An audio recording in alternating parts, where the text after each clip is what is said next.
Well, good evening, everybody, and welcome, and thank you very much for joining us here tonight. My name is Keith McNamara, and I am the Deputy Director for Housing and Environment within Perth and Cnoss Council. I'm really pleased to welcome residents from Forgandenny to this meeting tonight, as well as your local elected representatives.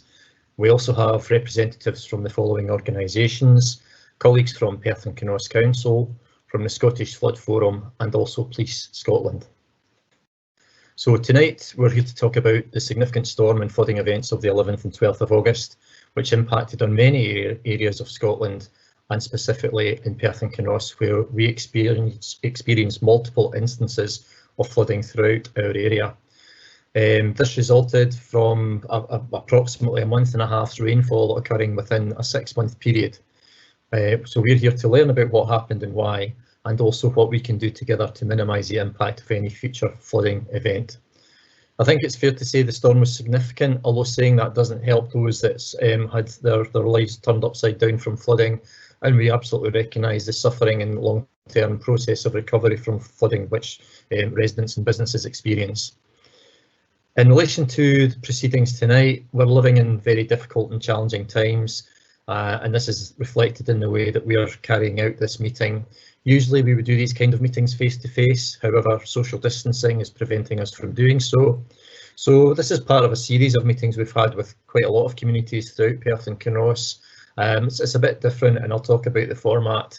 And my job is to guide yourselves and guide our colleagues through this for people who haven't been involved in this novel style of meeting. If you can indulge me, I'm not necessarily going to introduce everyone on the call, as that would take up a lot of your time. So what I would suggest instead is if we invite colleagues to give a response to any of the questions or comments that are made, we would just ask them to introduce themselves before they started speaking, and that should give you a bit of a flavour of who's on the call. So tonight we're going to start with a short presentation being led by my colleague Craig McQueen. That will then be followed by a discussion in relation to any comments or questions that you wish to raise. This could be perhaps you have a point that wasn't answered by the presentation, or perhaps the presentation picks up something, or you've picked up something from the presentation that you want to follow up. But please feel free to get involved through questioning and comments. I would say one difference to a normal meeting is that under sort of normal face-to-face meeting circumstances, usually somebody will start presenting and we would wait usually till the end to invite questions.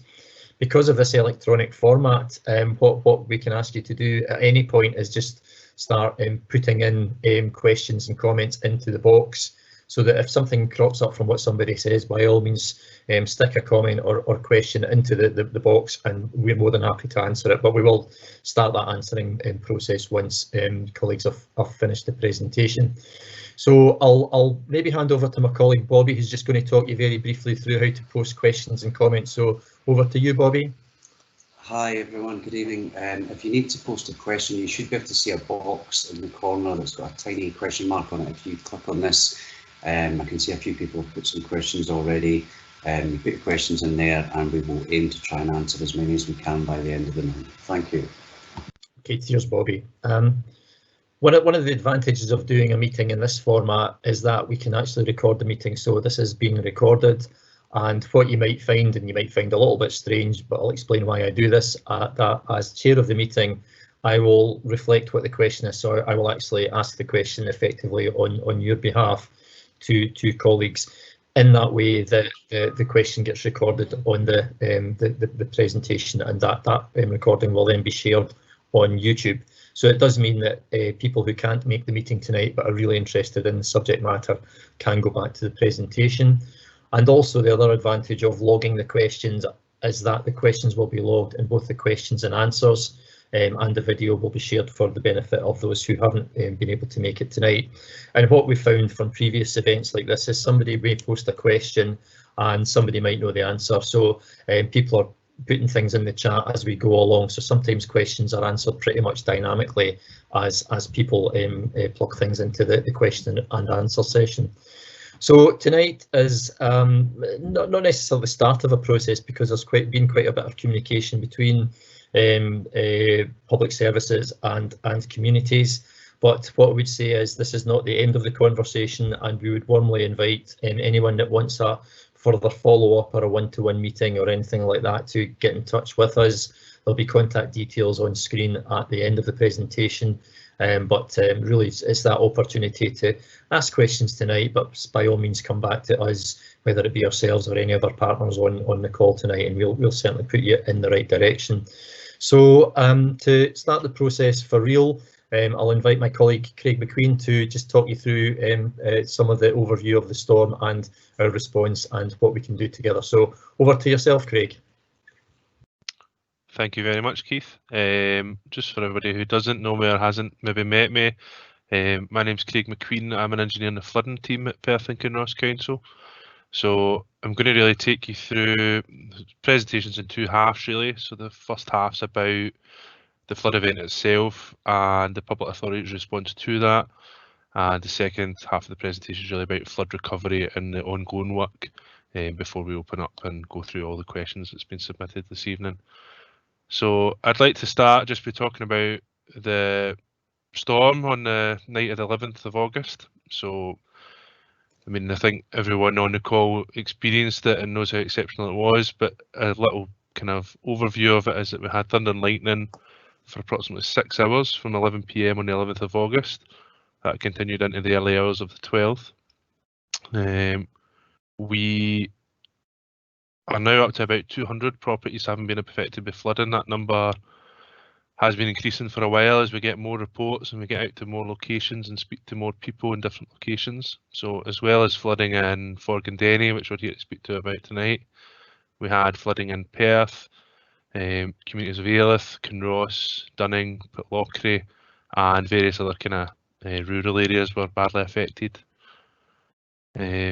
What we have been able to tell from the storm since the night of the event through various re-engages and information from the Met Office is that we had around about 44 millimetres of rain falling between 1 and 2 AM in the morning. That's in Perth, the re-engage we've got. The total rainfall for Perth was nearly 87 millimetres over a 24-hour period. And to give you an idea, we are normally around about 89 millimetres for the whole month of August. So what we experienced really was exceptional, and the storm was significant. To receive that amount of rain, so like half a month's worth of rainfall in 1 hour, and then almost a month's worth over a 24-hour period, really is something that any river system or any catchment is going to struggle to deal with. Forgandenny is only a few miles from Perth, so although the re-engage isn't in Forgandenny, it should be very, very similar. We wouldn't expect too much difference in the rainfall experienced. So I'm aware that the residents on the call will certainly have lived through it. I'll now speak a little bit about the flood mechanism in Forgandenny. I apologise if you already know all of this, but it helps give everyone on the call an understanding of what went on in the night.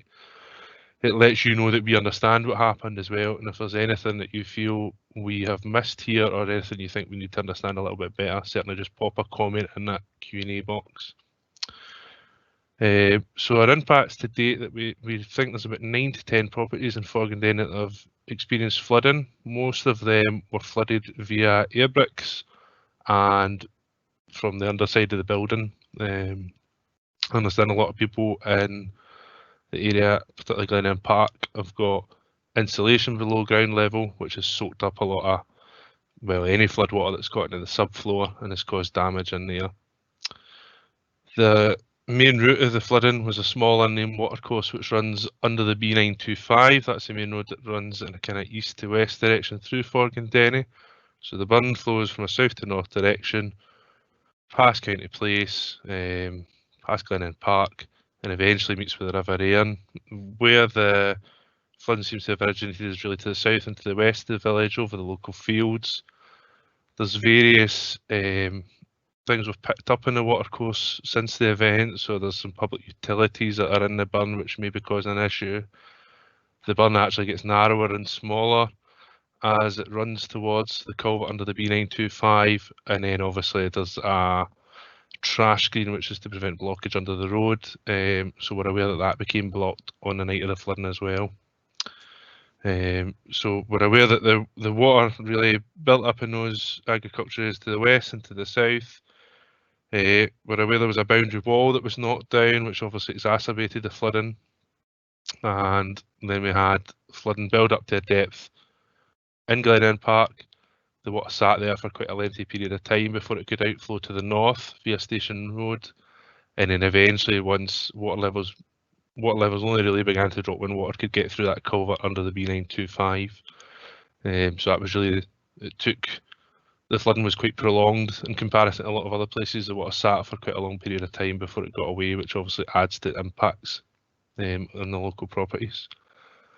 We've got Andy Brown on the call. He's from the Council's Road Maintenance Partnership, so I was going to pass over to Andy and he can maybe give us a little description of the Council's response on the night of the flooding, if that's okay, Andy. Yeah, fine, Craig, thanks for that. Good evening, everyone. My name's Andy Brown. I'm a senior engineer with Perth Ross Council Road Maintenance Partnership. Road Maintenance Partnership being a frontline service, we're one of the main out-of-office hours cover providers for the Council for flooding events that affect the Perth and Ross Council area. During the flooding the night of the 11th to 12th of August, the flood event, the Road Maintenance Partnership had 6 quayside contracts men on standby for all of the Perth and Kinross area. That's a fair-sized area, as you can imagine. That's 4 of them essentially for the north, the Aberfeldy, Blairgowrie area, and 2 for the south area. We also had 2 Perth and Kinross Council officers on standby to deal with any out-of-hours emergencies. In addition, I was the Council Emergency Response Duty Officer over that period of time. That's effectively a post for coordinating responses to flooding events or other serious events with other first responders such as Police Scotland, Scottish Fire and Rescue Service. Our out-of-hours phone calls are taken by a call centre based in Aberdeen. This call centre covers a number of other councils' out-of-office hours calls, and on the night of the 11th, 12th of August, they answered 219 flooding-related calls for the Perth and Ross Council area. However, the call centre was absolutely overwhelmed by the sheer volume of flood-related calls they got for not only the Perth and Ross Council area, but the other East of Scotland councils that were affected by this event. That meant that although they had answered to 219 of these calls for the Perth and Ross area, there were unfortunately 267 other calls that went unanswered simply due to the sheer volume of calls. So for anyone who was affected by that, their call went unanswered, I can understand how frustrating that would be and how anxious and anxiety that this must have caused. So I can only apologise to you that this situation arose. However, it was an exceptional event, and the call centre certainly never had to deal with anything approaching that number of calls before. It became clearer during the day leading up to that, the 11th of August, that event. The Met Office had a yellow weather warning in place, and SEPA had flood warnings, again, general warnings for the Perth and Ross Council area of the potential for disruption due to heavy thundery rain affecting the area, without being specific about localised areas that could potentially be most at risk from surface water flooding, flash flooding, etc. It became clear around about 2 AM on the 12th of August that there was a significant flooding event affecting the Perth and Kinross area. And so the first thing we did, we got 3 additional Perth and Kinross Council officers called out to assist in handling the calls and getting out on site to assess what was actually going on. In addition, the quayside contract men that were on standby for the Blairgowrie area, they were called in to assist the quayside contracts men that were on for the Perth area, because it all kicked off in Perth initially. The vast majority of calls that were coming in were from the Perth area, with it being effectively an urban surface water flooding event. So that's where our resources were deployed initially. and liaison between the Perth and Ross Council Road Maintenance Partnership, Police Scotland, and Scottish Fire and Rescue is maintained during the event in order to prioritise where resources could be deployed. However, it was an extremely challenging situation for all concerned due to the length and intensity of the rainfall event that we were experiencing. As I touched on, the Road Maintenance Partnership response was initially concentrated in the Perth urban area due to the number of properties and businesses that were flooded. And we then spread out into other communities further afield from Perth, respectively during the morning of the 12th of August.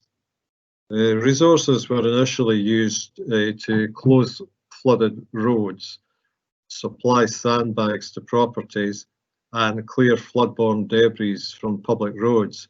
Thereafter, it was a case of assessing damage to the road network and prioritising our resources to respond to that.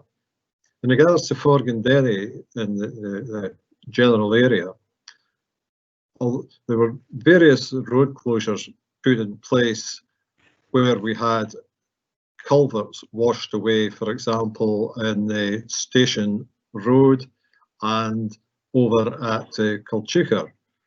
The Station Road culvert had washed out completely, taken away the road, so we organised the road closure and alternative route for that. The Glenelm Park trash screen was blocked with debris, and as the morning wore on, we got Tayside Contracts resources onto that to clear the debris to free up that part. As regards to the culvert on the C414 at Culchucker, we had to close off that road as well and organise a diversion route to be put in place. In the days following the flood event, we worked with our flooding team colleagues and operations colleagues to prioritise clean-up and repair work in the Forgandenny area, and followed that up with the main thrust of the reconstruction work was concentrated on Station Road culvert. The repair was undertaken in around 20 days. A new culvert embankment stabilisation work has been carried out. Unless you'd want me to go into any other details, Craig, that effectively sums up the initial Road Maintenance Partnership response to that event. So I'll hand back to you. Yeah, thanks, Andy. That's fine for me. It's really just if anyone has any questions on anything Andy said or on anything that happened on the night, again, just put your questions in the Q&A box on the right-hand side there. Normally at this stage, I would pass over to one of my colleagues from Scottish Fire and Rescue Service. Mike Rumgay is the local officer who's been helping us on these calls, but unfortunately can't attend tonight. So he's given me a very short statement to read out, which I'll just do so just now. So Scottish Fire and Rescue Service received 6 calls for assistance from Forgandenny on night of 11th and the morning of the 12th. These were from properties in Glenelm Park, School Road and Station Road. Fire appliances from Octaradan Comrie attended and gave assistance. The Scottish Fire and Rescue Service received 700 calls for assistance across Perthshire locally during the storm and 2,000 nationally. The Dundee Operations Control Centre were having to prioritise calls that were risk to life when dispatching fire appliances. One of the main challenges the Scottish Fire and Rescue faced was accessing the village as the surrounding roads were flooded and closed. We are hopeful we were able to assist all residents who require assistance. However, if we did not, could you please let us know? So again, that's a little call from Scottish Fire and Rescue Service if there is any questions about what happened on the night, or if you're unhappy with the response, or indeed you were happy with the response on the night. If you just put a comment in the question and answer box, we'll make sure that gets back to them. We've got Stuart Watson on the call, I believe, from Police Scotland. I don't know if you've got anything you want to say at this stage, Stuart, about what happened on the night of the flooding. Yeah, no, thank you. I'm Stuart Watson, Community Sergeant in Perth. Obviously, it was a difficult night for all involved, and particularly for the residents. A very stressful time. Similar to the Scottish Fire Rescue Service, we also we've got the call volume that we deal with anyway, and the weather also impacted quite considerably.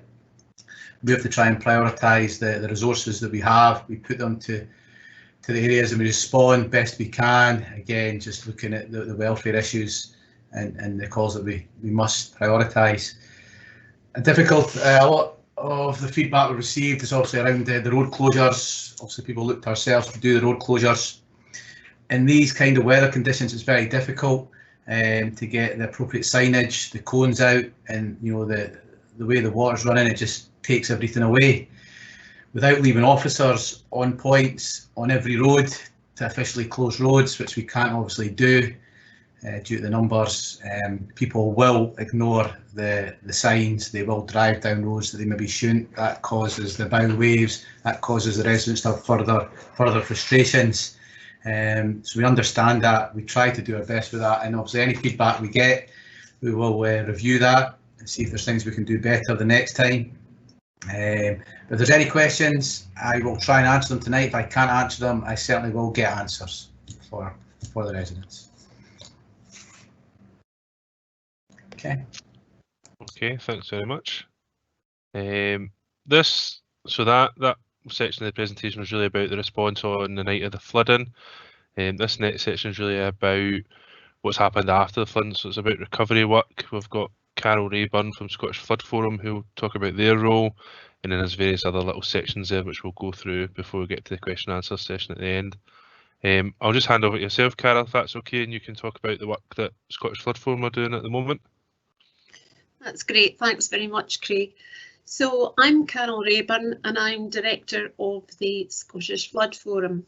The Flood Forum is a charity that is funded by the Scottish Government, and our purpose is to support communities that have been impacted by flooding. Following the floods on the 11th and 12th of August, we were requested by Perth and Kinross Council to offer support to residents, and I may have met some of you who came by our recovery vehicle when we were in Perth city centre. So there are a couple of things that the service that we provide. So the first is helping householders and residents to recover from flooding. So that could be helping deal with insurance questions. And we've seen, due to COVID, that the way insurance companies are responding at the moment is not perhaps how you would expect an insurance claim to be dealt with. So we know that some of you may not have yet seen your loss adjuster, or you may have had to do have a conversation about the damage to your homes through online and social media. So nothing is going according to plan, I suppose, in terms of how insurance companies are responding. The other thing is obviously progressing your repairs and any reinstatement works, because with the number of properties that have been flooded across Perth and Kinross and other areas as well, then there are difficulties in getting tradesmen to come out and help you with that recovery process. So that's just some of the insurance and repairs issues that we've noticed so far. The other aspect is that we can offer property level protection assessments, and that's basically a visual survey of your home to make recommendations on what would be the right kind of flood prevention measures to help you in the future. And then there's also the future resilience aspect, about perhaps starting a community group so that you can work together, maybe as flood wardens, maybe to man pumps or sandbags for less able neighbours. So there's different ways that we can support you and help you get started as well. We are a small organisation, there's only 5 of us, so I know that some of you are keen to have that property level protection assessment, and we haven't been able to get out to you yet. So my apologies for that. We're working across multiple areas, not just in Perth and Kinross, but also Aberdeenshire and Fife. And a key member of our team is off ill at the moment as well. So, but we will get to you as soon as possible. And to help you as well, we're offering a variety of online seminars and discussions about property level protection as well. So we will get out to you as soon as we can. If you would like to see us, if you haven't already booked an appointment, then please fill in the chat box at the side and we'll move that forward for you. Thank you. Thanks, Carol. I would just say the next section we've got here is community resilience work. I would really would advise residents to take Scottish Flood Forum up on that offer of particularly property level protection surveys in the case of Forgandenny. Just from having a look around the village yesterday and having spoken to a couple of people attending the night, it does seem that a lot of the properties were affected. A lot of the routes into the property for the floodwater was via air bricks. It's a relatively quick and simple fix that to make your property more resilient, and it might even save your property from flooding if such an event were to occur again.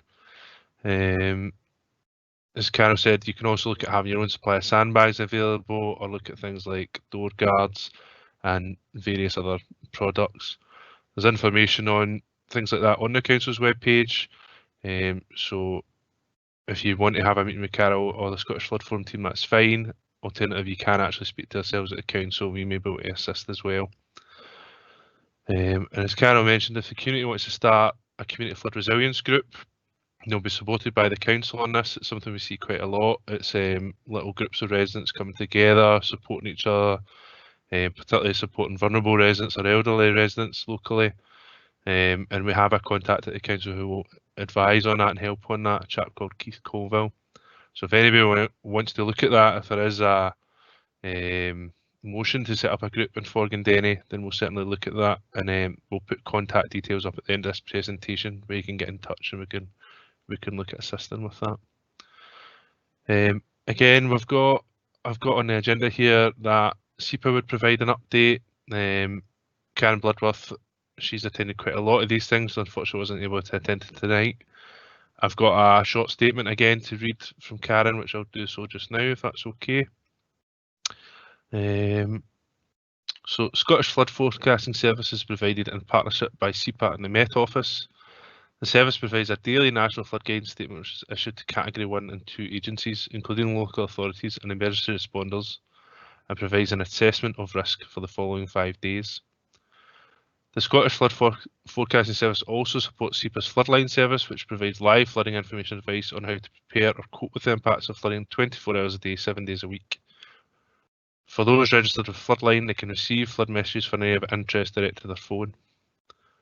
For the event of 11th and 12th of August, SEPA issued a flood alert for Tayside on the 10th of August, highlighting a risk of heavy thundery showers which may result in flooding impacts from surface water and small watercourses. The flood alert was updated over the following days when further information was available. However, due to the difficulty in forecasting summer intense thunderstorms in terms of location and timings, were unavailable to provide specific location information on where impacts may have occurred. Therefore, the flooding impacts for these storms was highlighted across a large regional area. SEPA have made a commitment to explore and trial available approaches to surface water flood forecasting and hope to make developments in this over the coming years. SEPA undertook some post-flood analysis looking at the rain gauges and network where available, and the rainfall measured in Perth confirms that this is an extreme flood event with nearly a month's rainfall within 12 hours. SEPA are currently producing a national report on the flood event, and this will be made available in the coming weeks. If you would like more information available on Floodline, please visit the website at www.floodlinescotland.org.uk, or you can contact SEPA via the SEPA website. Okay, so that's SEPA's statement, it's now back to myself to chat to you about flood risk management plans. So I don't know how familiar the audience are with flood risk management plans, but they are essentially what set out the council's work on flood risk management over set time periods. So each one actually covers 6 years. So I'll just read this little information blurb here. So flood risk management plans for this area are currently available to you on the council's website. SEPA's flood risk management strategies were published in December 2015, and the current flood risk management plans were published in June 2016. Forgandenny is located in one of 254 areas in Scotland that have been identified as being at medium to high risk of flooding, and the plans, which are already undergoing a review for the next cycle, which starts in 2021, and a public consultation will commence in this next year. So under the second National Flood Risk Assessment, Forgandenny will not remain within a PVA. I think that's meant to say will remain. However, the current general actions in the local flood risk management plan are likely to remain, and these include flood warning, flood forecasting, self-help, awareness raising, maintenance, emergency response, and planning policies. So basically what that's saying is that out of all these areas that are identified across Tayside, Perth and Kinross area and nationally, Forgandenny doesn't have specific actions such as a flood study or a flood scheme to go ahead. There are plans for them set out for the council, so I think there's 42 flood schemes across Scotland to be done over the next 6 years, but they tend to be targeted at areas of higher risk and with higher property numbers. Examples of that can be places like Comrie, which is about 200 properties. I believe Aberfeldy might get a scheme in the future, which is again about 120 properties, to give you an idea of scale. What that does mean is, though, that there are still actions for the council to do, and they're very much focused on undertaking watercourse inspections, doing clearance and repair. So where a blockage is identified, such as on the night of the flooding, we'll come in and clear that, and applying planning policies and making sure that development is acceptable in terms of flood risk. So for watercourse inspections in Forgandenny, the last inspection was actually occurred on the 22nd of July 2020. If something's identified in an inspection such as that, we'll carry out works where these will substantially reduce flood risk. We'll also often speak to landowners if we identify anything that is of concern to us. One of the things I've got noted here is actually regarding the small private footbridges which are being erected over the watercourse in Forgandenny. Some of these were dislodged and blocked at trash screens on the B925 during the flood event. I think what we'll do is we're going to have a look at them, and we might actually ask that people either look to secure them in future so that they don't wash away in flood events, or have something that they can put out when they need access and remove it, so it's not permanently there as a kind of blockage risk. We've also identified utility pipe crossings adjacent to 9 Glenare Park. These have caught some debris following the flood event, and the council are currently identifying who owns these utilities. We've actually done that. I believe it's Scottish and Southern Electricity, and we're going to look in to see whether they'll be amenable to diverting those services and either putting them below the burn or over the burn so they don't catch debris and cause a flood risk. And final note here, we're also looking at land ownership to the south of Forgandenny. So the reason we're doing that is to see if there's any potential changes in land management practices which may help flood risk in the future. So that's something that we're looking at and we'll take forward over the coming months. So it was quite a long update, and you've got more of me for the next section. It's about ongoing communication arrangements. It's just really to note that since the flood notice, we've had a very high volume of correspondence and inquiries. This has had to be prioritised, as you can imagine. So apologies if I haven't got back to anyone yet. We're still working through those inquiries, and we will get to you in due course. If you go on to the next web page, Bobby, if that's okay, or the next presentation slide, you'll note that's our contact details there. So we've got a generic email address at the bottom there, And we've got a August 2020 flooding webpage at the top, which is where we've been putting all the little bulletins and all the information up about the events, such as these. And there'll be a YouTube link with a recording of this presentation put up there in due course. So that's it really in terms of presentation. I know it's quite long, it's quite dry, you might have heard some of it before, but it's really just to make sure everybody's got the same information. So I'll pass back to Keith and hopefully open the floor to questions. Okay, thank you very much, Craig, and thanks everyone for your contributions there. As you say, Craig, it's pretty comprehensive, but we don't know which level and how much information everybody has. So I think it's important that we go through that level of detail so everybody fully understands. I'm conscious a few people have been putting questions in the chat, which is great, and would certainly encourage you to do so. This phase of the proceedings, I will just go through the questions as we have them, and invite colleagues to provide a response as hopefully I see fit, and hopefully we get it right. But if colleagues want to chip in, if I've got it wrong, then please feel free to do so. So first point's been raised by Peter, saying the live event doesn't appear to be given the full video and microphone functions. Yeah, this is the nature of these types of activities. What we're finding with these type of events is because some of them could have potentially had 120 plus people on them in other areas, we've had to organise this through this sort of live event just by communicating by chat, and that's why we don't have video and microphone functions. And we felt it was to apply a consistent approach across all of the meetings. That's why we've gone for this basis. So hopefully it's more about the process rather than there's any technological issues with that, Peter. But if you let us know, we can try and sort that out. You also make the point there was a second flood event on 4th of October. Craig, is that something you're aware of, or is there something you can comment on, and how did that compare to the August flooding? Yeah, sorry, Keith. Yeah, we did have, I would call it a high water event rather than a. I mean, it depends where you are. There's different impacts locally, of course, but there was a high flow event across Perth and Kinross, 4th of October. Perth was affected again, areas south of Perth, Dunning, Forgandenny. I'm not aware of any property flooding from that event, so I would hesitate to call it a flooding event as such, but I could be wrong. So if anybody's got any information on that, then put it to us. We'll have a look at it. Yeah, thank you, Craig, and post it either on the chat or we can have a subsequent discussion around that one. Councillor Anderson raises a point about water gathering opposite the hall, just west of Station Road, running into a gully that outfalls into the Rossi Estate grounds. Are we confident that Rossi grounds drainage is working and can take this water? Andy from the Roads Maintenance Partnership has said yes, we'll contact Rossi Estate to assess the gully outfall point. So thanks for that comment, Councillor Anderson, and Andy's got a note of that to deal with. Peter's now another point saying the water from Glenend Park did not escape via Station Road. This was a separate route. Maybe one for you, Craig, perhaps? I'll need to take Peter's word for it. I mean, this is the kind of beauty of local knowledge, I guess. So I certainly wasn't there on the night of the flooding.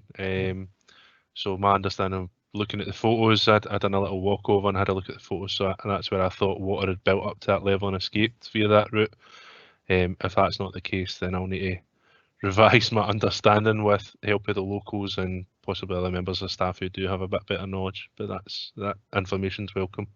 Yep, thanks, and maybe take that off the table from this discussion. But that's really helpful local knowledge, as you say. Dr. Scott's talking about narrowing of the culvert as it headed towards the B925 and the collapsed wall, which you mentioned, Craig, next to the Glenern Park houses. What's the proposal to route the water south of Glenern Park north more effectively? Possibly one again for yourself, Craig. Yeah, it's a tricky. Well, I don't have the answer that maybe people are looking for, because I think what people would be expecting is for the council to potentially come in to widen the watercourse or make it bigger in some way and increase its capacity. The reality is that that's probably not what's going to happen. So as the river goes under, the burn goes under, the main road through Forgandenny, there's obviously a limited capacity at that section, both where the screen is and on the other side of the road where it goes underground at the play park. So it's not simply a question of just upgrading the size of the channel upstream of that location, because all we'd be effectively doing is increasing the rate at which water gets to that constriction point. So yeah, there are areas upstream where the burn is smaller, it's narrower, but you need to look at it holistically and go, right, well, what does that actually mean, and how does the water actually flow through that route? So there's nothing at present, there's certainly nothing in the current flood risk management plan either to look at that kind of proposal. What the council will continue to do is inspect the watercourse. Where there are issues such as blockages or where there's trapped debris, we'll try and identify that and remove them, or speak to local landowners to improve what they've got. But there is no whole-scale kind of project, if you like, looking at moving water from south to north more effectively. Okay, thanks, Craig. But something we might come back to, but I'm just noticing the next comment is I think related, suggesting when there's heavy rainfall, the field adjacent to Glenelg Park always floods. The water first gathers behind Glenelg Park before it can run out towards the main public road, and without the garden wall, which usually holds back the water, Glenelg Park will continue to flood as it did on the 4th. Is it a similar situation, Craig? There's not necessarily a proposal as such to deal with this, but it's maybe something we can have a look at in view of the local knowledge. Yeah, I think so. The boundary wall that's been mentioned there is privately owned, and I understand that the people who own it will probably want to reinstate it, and I think that'll do some good for the rest of the people in Glenelg Park. So if that's something they're looking to do, then we don't have any problems with that. But it's not a flood defence as such. It's not something that the council maintain and look after and have designed. So it's, as I say, it's really back to individual landowners and private landowners to look at their assets in the area, I guess. Okay, thanks, Craig. Next point from Peter, there must also be a culvert at the junction of the main road and Station Road. This could not take the water, and it caused flow down Station Road, and it was this that contributed to the damage to Station Road. I don't know, Andy, is that something you can comment on about a culvert? Or sorry, that might be yourself, Craig, again, in terms of the culvert and not being able to take the water. I'm hoping Andy might have more local knowledge there than myself, Keith. Yeah, I'm certainly aware of the culvert, but I would have to have a look at the last surveys that was done to see what dimensions we're talking about in regards to the capacity of the culvert underneath the public road. So I have no off-the-shelf type answer I could give to that one. It's something that we will have to look at and possibly do a camera survey, I would imagine, and take it from there in regards to the condition of the culvert and, of course, the size and capacity. Thanks, Andy. It'd be really helpful for you to have a look at that if that's an action for us to take away from tonight. So thank you, Andy. Next point comes from Councillor Anderson, talking about if the Station Road culvert repair could be rectified in 20 days, yet Kilchuka has been put back and a permanent solution can't be done, as SEPA will have to be consulted. What's the difference between the two? So Drew's given a response about the size and scale of Kilchuka, and he said that the Roads Maintenance Partnership has the operational design response capacity to carry out Station Road. So that was how that was able to be done, but I think the long and the short of it is Kilchuka is a significantly bigger and more complicated job. I'll invite Drew Strang to say a bit more about that. Drew. Hi, yes, Keith. As I've said there, really, the problem lies with Kilchuka is that it's about 4 metres down from the road level. So to form a repair, you would have to excavate a way down to that 4 metres, which then includes, say, a 45-degree slope either side. So your span is really about 12 metres of a size of a hole once you've done that to form a temporary repair. So instead of doing that, which would take forever, and you would have to factor in a bit of time for design work and putting in a proper bridge replacement, shall we say, rather than just a pipe, because of the size of the span. We've decided to concentrate on the temporary solution first of all and bring in a Bailey bridge. Hopefully that will be in place early part of December so that we can get the road open a wee bit earlier. And it will probably be round about the summer before we've done all the design work and the background stuff, including SEPA permissions, etc. But that's not a major thing before we can get in and put a permanent replacement in. Okay, thanks very much, Drew. Point from George, just like to hear more about the next steps, but hopefully that was at the point in time which we were talking about the situation with the 11th and 12th of August, and hopefully colleagues have responded to the next step side of things. Next question from Ian is saying, missed the initial description of the areas flooded. Heard mention of Station Road in a street called Glenelg Park, but didn't pick up there was also flooding to the bottom end of the school road where your father-in-law stays, and it was flooded by the burn which exits, exits the culvert that runs under the play park. Was this mentioned or known about? Craig, is that something you were aware of? Yeah, I believe so. I think that's one of the reasons I was mentioning about how you can't simply increase the size of watercourses or culverts upstream. So for instance, if we were to do works locally at Glenelg Park, there's a real risk we could pass on flood risk to locations such as mentioned by the resident here. So that's why it's a wee bit trickier than some people think. I'm not sure I know specifically what property Ian's talking about there, so if he wants to drop a wee email into the email address on the screen there, flood@pkc.gov.uk, if he hasn't already done so, then either myself or someone else will have a look at that and make a wee recording and make sure we understand what's happened there. Thank you, Craig.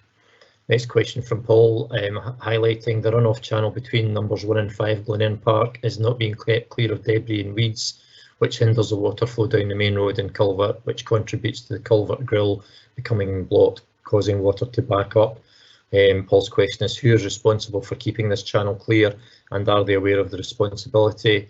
Thanks, Richard, for putting in a response there. So the area is joint ownership, with some areas being council adjacent to council houses and private where the house owners have purchased their houses.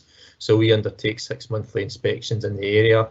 Richard, if you don't mind, could I ask you just to say a few words about, in terms of if we do identify an issue, how do we kind of compel or persuade the other owners to do their share of the activities? Yeah, thanks, Keith. If there is an imminent risk of flooding, where there's a bad blockage in the watercourse, we'll actually go in and clear it ourselves. Obviously, we've got duty as council house ownerships to clear the watercourses in our areas that we own. We undertook a walkover yesterday, and I was quite surprised how clear the channel at that location was. So there's nothing to be cleared at present, but we will continue our 6 monthly inspections in that area. Okay, thanks, Richard. Peter has a question that goes back to the conversation we're having about the burn. As the burn has reduced capacity, why was it not identified for action in July to increase its capacity, including the section owned by PKC? Is that something you could help with, Craig?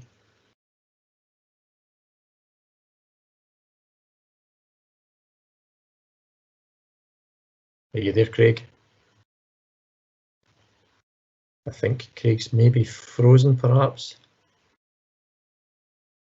Okay, we might need to come back to Craig on that one, unless I don't know if anybody else is placed in instead of Craig to deal with that question. I can mention, Keith, just to say, as Craig's already picked upon, it's not as easy as just increasing the size of the watercourse at the upstream side. We've got to consider the residents downstream, so we can't just go in ad hocly and increase the capacity of channels or culverts without taking a holistic approach to the downstream area. So thanks. That's Sorry. Okay. Thanks, Richard.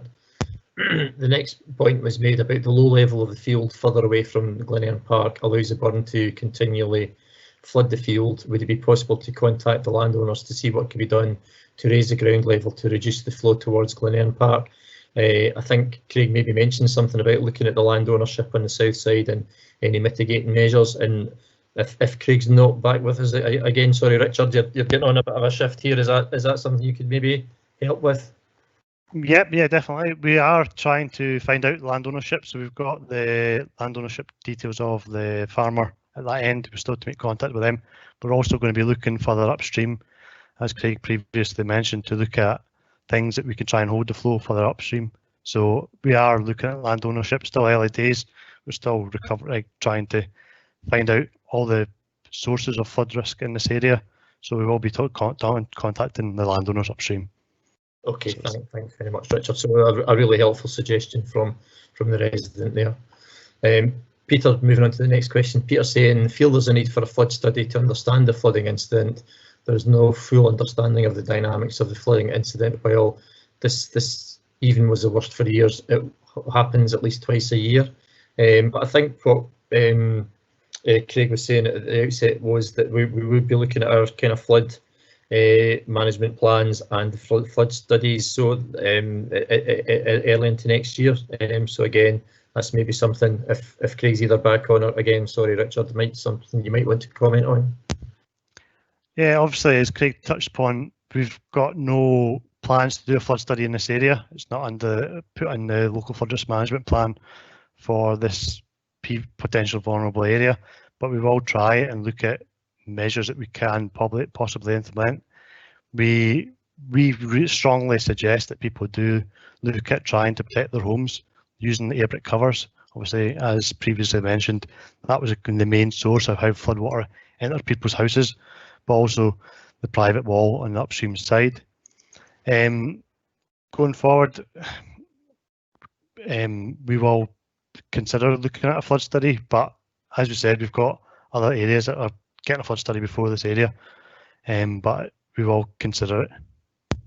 Thanks, Richard. I think we do need to make the point that there is an issue of prioritisation, and there is, as I understand it, quite an objective process for the prioritisation of flood studies, which is difficult to take if you're not on that prioritisation list. And I think, as Craig said, things like individual flood level protection, monitoring, measuring, reviewing, etc., and the study of the sort of land to the south, these sorts of things are things that we can do without maybe moving to a full flood study. Can I add something there, Keith? Sure. Well, I know the next round, 6-year programme of flood schemes, etc. I mean, it's coming out for consultation next year, so there will be an opportunity for locals and communities to comment on the flood strategies, the SEPA flood strategies, and the draft flood risk out for the next 6-year cycle. So there is an opportunity for communities to feed into that. And thanks, Stu. And I think as part of that, we'd be looking to share that with communities so they get that opportunity. They know when and how they can actually feed into that. There's a couple of comments from Peter. I'll maybe run them together. Suggesting Station Road water came direct from the field.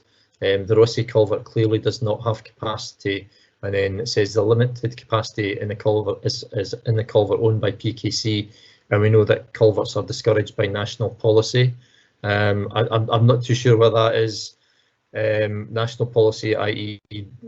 discouraged if we were here and now, or whether that actually applies to retrospective culverts. I'm not entirely sure. Sorry, Richard, I think in Craig's absence, are you okay fielding these ones?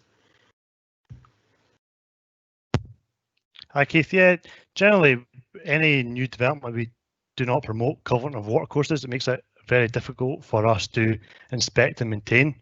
It's always easier to look at an open watercourse. If it's regarding increasing the size of a culvert, we've also mentioned before that we can't just randomly increase the size of a culvert, because we need to consider the downstream impacts in this area, particularly as there's the residents downstream who have been affected by flooding. Okay, thanks a lot. Sorry, Keith, just to... Craig, sorry, you're back with us. I think I'm back. I'm back for the moment. Yeah, I apologise for that. I just got cut off there with my internet for some reason. Anything you want to add, Craig, or are you just back in? Did you maybe miss that conversation? I'm just back in. I just missed it. I was just making you aware I was here, basically. Right, thanks very much. Don't worry, Craig. Richard's handled things admirably in your absence. If there's any further points people want to raise, we can maybe draw you in to that. Next point is from Dr. Scott. Can flooding in the field west of Glenern Park be improved by improved drainage to the north towards Rossie Estate? Craig, is that maybe one for you? I mean, that's certainly not beyond the realms of possibility that something like that could be done. But it's back to this: who would do it? I mean, the council don't have. There's no actions for us to improve drainage or land drainage, certainly in areas like this. It would really be for the landowner to do if that was something they were looking to undertake, and they would obviously need to do it in close consultation with the landowner downstream. It's not simply a case of putting in more pipes and rerouting water. Unfortunately, that's it's a bit more complicated than that, and you'd be looking for something like a flood study to inform actions like that if that was the route you were going down. But as I said, we currently don't have plans to undertake a flood study in Forgandenny at the moment. Yeah, thanks, Craig. Drew was making the point that we're reviewing the kind of flood risk plans, etc., and there's an opportunity for residents and communities to have their say when that comes out. I think you were saying that was sometime early next year. Yeah, I think that's it. So early next year we will be consulting on the plans nationally. I think all the local authorities are going to do it at the same time. So if the residents of Forgandenny feel they're being missed out or feel like something needs to be included that we've not considered or something like that, then they need to try and make their voice heard through that consultation exercise. Thanks, Craig. Next question from George. When are the drains in the Glenern Park to be flushed? 2 previous requests immediately after the flooding were made, and to my knowledge this has still not been done.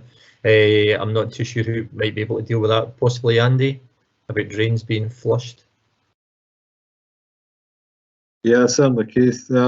If that's the case that nobody's not had a gully motor along there yet to clean out any gullies, yes, that's something that the Road Maintenance Partnership can attend to, and I'll speak to my colleagues about that as soon as possible.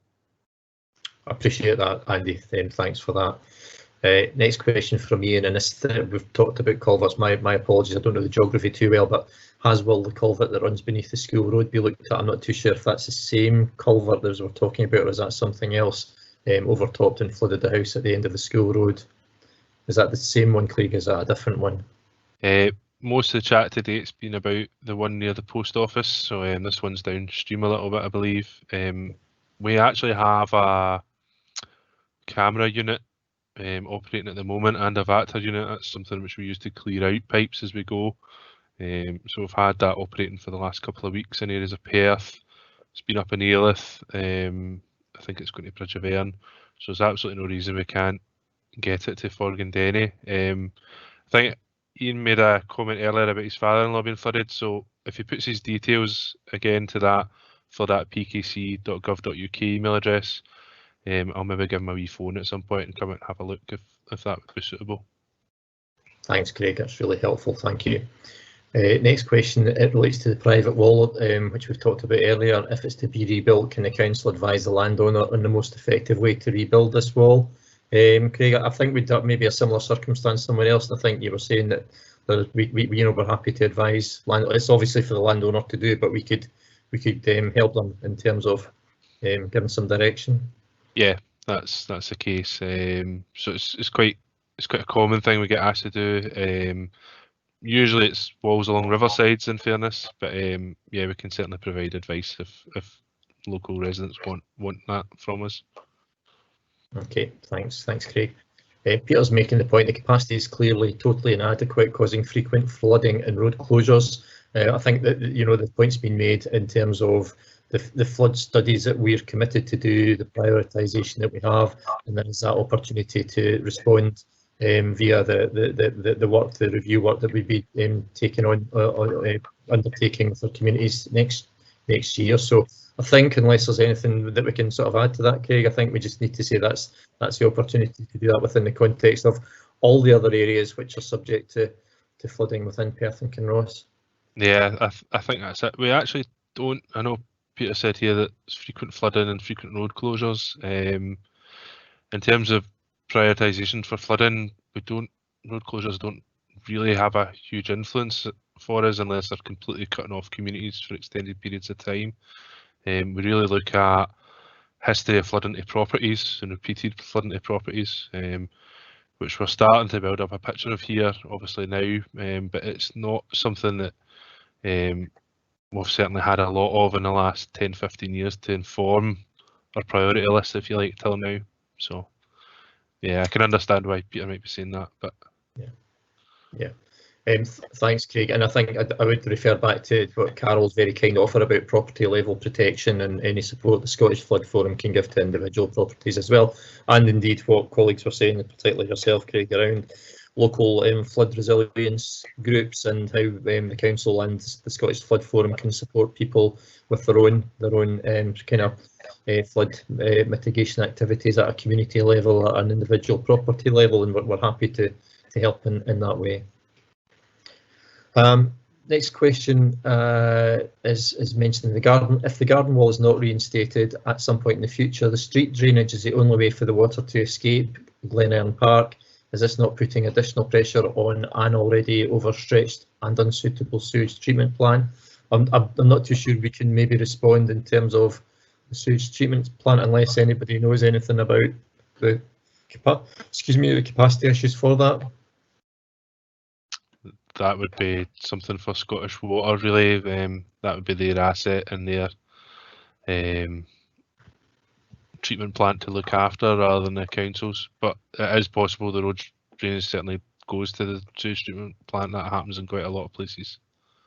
We do apologise to the person that's made that post. All we can do is refer that one on to Scottish Water and ask them to respond. Again, we would ask you to put something into our contact email so that the response can be directed back to you around that one. So sorry, we can't answer that one this evening. Question from George, a point from George. There's regular flooding at the point west of the village hall. Should there not be some council assessment and action plan to prevent this?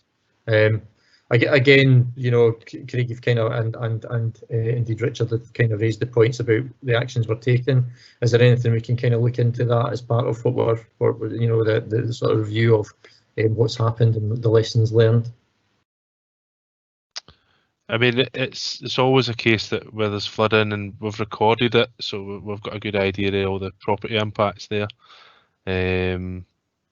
So we're building up an evidence case, if you like, and a history of flooding in the area. West of Village Hall, I'm not aware of too many properties in that location that would be affected by flooding, but if somebody's got more information, then pass that on to us, I guess. Yeah, please do. So if it is a question of building up the evidence base, then if we can sort of give you more information, that would be most helpful. Peter's raised another point about I feel it's not an area where we can expect a formal hard flood defence study, but there may be potential for softer measures to hold back the release of water, reducing the impact. I think you said that, Craig. There was some sort of study of the land to the south that might be able to hold back the water.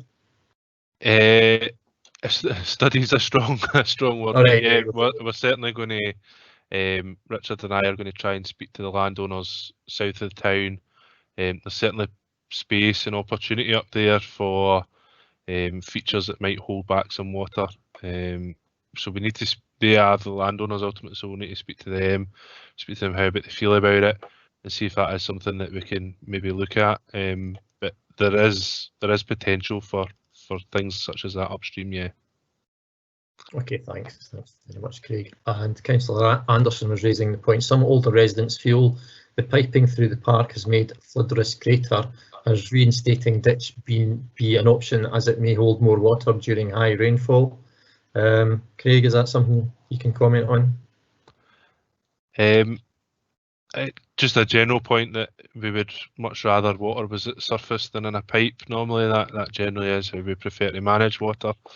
It probably wouldn't make a huge amount of difference unless you could do something about the culvert under the road at the post office, and just as it enters the park there's a little short open section there. You'd really want it open along its full length to get a real benefit there. So yeah, it's not something I can answer straight off the top of my head, but deculverting is certainly something that is beneficial where you can do it. Okay, thanks, Craig. Peter's making the point about the culverts. The point about the culverts, it's not the landowner's responsibility in the Rossi estate. It's your culvert, presumably the council, which is the problem. And I think that again the response is we're doing what we can without necessarily carrying out a full flood study, because there are other priority areas, unfortunately, within Perth and Kinross. But if people want to put these points to us, we can put that into the effectively the database or the history of the issues in Forgandenny, and then that can be considered when we do look at flood proposals for next year. Is that a fair comment, Craig? Yeah, sorry, I was muted there, Keith. Yeah, that sounds fair. Okay, thank you. Next question from Kathleen. Who owns the burn at the back of houses 1 to 9 in Glenann Park? Do we know that at all, or is that something we might need to take away and respond to? No, I think we know that one, Keith. I think Richard's looked at that already. So it's partly owned by Perth. They're all ex-council houses, I think, in that area. On the, sorry, the name escapes me. Is it Kinnaird Road? The street behind Glenann Park. So I believe 2 of them are still owned by the council, and the council therefore still own the sections of watercourse at those properties, and for the rest it will be in private ownership. So when people bought the houses from the local authority at the time, they would the land would have transferred to them. So it's a mixture of public and private. Yeah, okay, thanks, Craig. Peter's raising a point. The flooding is clearly causing damage to the roads infrastructure. Has action been taken? How much would have PKC saved in the station road repairs? Excuse me. Andy's saying the only way to mitigate against flooding on the scale of the 12th of August would have been to replace the culvert with one of a larger capacity. Andy, anything more you want to say, or is that kind of covered the points you raised? Yes, really, Keith, just to say that, yeah, with hindsight, if we had millions to spend in the road maintenance budget and we were able just to replace all of the culverts in the area, we could mitigate against that, but clearly that's not the case. And with the event of 11th, 12th August being exceptional in terms of the intensity of the rain, the total amount of rainfall, we had an infrastructure culvert-wise that was serviceable, was working reasonably well without any serious incidents up to that point. Unfortunately, it was just overwhelmed and damaged in that particular flooding instance. But that was the purpose of my response there, just to say that it's really it was in a serviceable condition up to that point, and clearly the only way to mitigate against another event such as that is to do what we've now done and replace the culvert with one slightly larger capacity. Okay, thanks very much. Craig, did you want to come in? Yeah, if that's okay, Keith, yeah. Just to say, I think that's a fair comment from Andy. If we were to design, if Forgandenny wasn't there and we were to start again, it would look very different. So all the roads crossings and bridge crossings would all be different. We'd have properties in different places, and we would design everything from scratch. But unfortunately, that's not how these places develop. They build up over time, and culverts get installed at different periods through time, and when understanding's different. And even with the best will in the world, any sort of culvert or any pipe or any flood wall even will always be exceeded in capacity when faced with exceptional rainfall. There's always a limit to how big you can feasibly make these things, and there's a limit to what they can actually cope with when they're installed. So yeah, it's hindsight, isn't it? That's what Andy said. Yeah, thanks, Craig. I'm conscious, I'm looking at the questions and comments. I think there's one more outstanding. What we tend to do with these events, if we kind of reach the end of the comments, etc., then we draw proceedings to a close. So before I raise the next point, it's just perhaps a last opportunity. If anybody has any other points or comments or questions to put into the chat, if I can invite you to do so. If there's nothing else following this next discussion Oh, there's a couple in, sorry. But just to say, it does give you an opportunity to raise any further points. So again, Peter's making a point. That is the area where the road frequently floods. Whilst property is not directly affected in the vicinity, it was a cause, I understand, of the property damage down Station Road was a result of this. Numerous cars have been damaged. Sorry, I'm slightly struggling to understand the gist of that, but it's a suggestion that numerous cars have been damaged. Is that something we're aware of?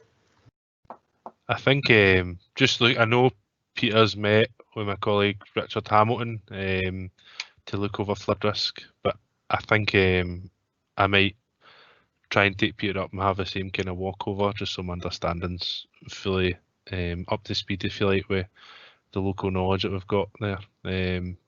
So yeah, I'm happy. I'll arrange to meet Peter at some point and hopefully get an understanding of all these little, because there's quite a few comments now that are very local specific. So I'll try and catch up with him at some point to get them. That'd be a big help, Craig. Thanks very much. Yeah, that's great. And Peter's made another point, but again, if you can pick that up with him through the conversation, that would be really helpful. And Councillor Anderson's saying Station Road did have erosion prior to the 12th of August. If this had been repaired, would this have mitigated part of this washout? Is that something we can comment on, Andy? Yes, certainly, Keith. I don't think it's got any relevance to the mechanism of what happened with the culvert in Station Road. The Councillor Anderson says there was a bit of erosion on the road itself. In the 12th of August, the whole of the structure, the culvert itself, just disappeared, was washed downstream, just due to the sheer volume of water coming down the watercourse. Up until that point, as I said earlier, the culvert had been in a serviceable condition, no need for any structural repairs to it or anything like that. The sheer volume of water that came down the watercourse just destroyed the culvert completely that night. So I do appreciate what Councillor Anderson's saying, but it's not. It wouldn't have made any difference. The whole culvert just being washed away. That was going to happen with that volume of water. Thanks, Andy. And again, I'm reminded by what Craig said at the outside that it was half a month's rainfall fell within an hour, and about a month's rainfall fell, or even slightly more than that, fell within about a 6-hour period. So you know, that's a lot of water to get rid of, take out culverts, etc. So that's probably a product of that. So thank you, Andy. I'm looking at the chat. Sorry, a couple more. So yeah, sorry. Councillor Anderson's clarified it was the Station Road culvert you were meaning. Next question is, if the culvert is replaced at the hall, can we look at the field to let the water flow away from Glenern Park? Sorry, Craig, is that something? Sorry, I was just reading that again to try and. So this is the culvert that Andy was talking about, Cameron, is it? I think.